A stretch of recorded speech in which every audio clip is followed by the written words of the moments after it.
জুবিন দাক আমি সদায় ৰাখিব লাগিব তাৰ কাৰণে ধৰক দলঙৰ নাম জুবিন গাৰ্গ দিব পাৰে ৰাস্তাৰ নাম জুবিন গাৰ্গ দিব পাৰে এইবিলাক বাৰু দি থাকিব চৰকাৰে কিন্তু তাৰ উপৰিও এটা এনেকুৱা আমাক মিউজিয়াম লাগে যিটো মিউজিয়াম অত্যাধুনিক হওক য'ত গ'লে জুবিন দাই আজি 40,000ৰো বেছি গান গাইছে যিকোনো গান এটা যাতে কম্পিউটাৰত বা কিবা ছিষ্টেমত টাইপ কৰাৰ লগে লগে লিচেনাৰে শুনিব পাৰে সেই গানটোৰ লিৰিক্সৰ পৰা আৰম্ভ কৰি সেই গানটো কেতিয়া জুবিন দাই গাইছিলে ডেট জুবিন দাৰ সম্পূৰ্ণ হিষ্ট্ৰী জুবিন দাৰ লগত জড়িত প্ৰতিটো বস্তু যাতে সেই মিউজিয়ামত পায় এনেকুৱা এটা অত্যাধুনিক মিউজিয়াম আমাক লাগে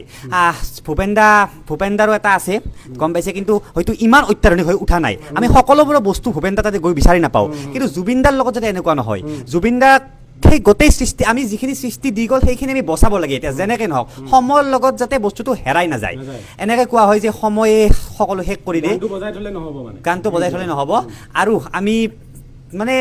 ভৱিষ্যত বৰ্তমান 30-40 বছৰ পিছতো যাতে কোনোৱে কুৱেশ্যন কৰিব লগা নহয় যে জুবিন গাৰ্গ কোন আছিল হা এতিয়া আমাক নালাগে আমি জানো কিন্তু আমাৰ ল'ৰা ছোৱালী যদি আমাক দেউতা জুবিন গাৰ্গ কোন আছিলে আমাৰ কাৰণেতো লজ্জাৰ বিষয় হ'ব গতিকে আজি কিতাপৰ পাঠ্যপুথি পৰ্যন্ত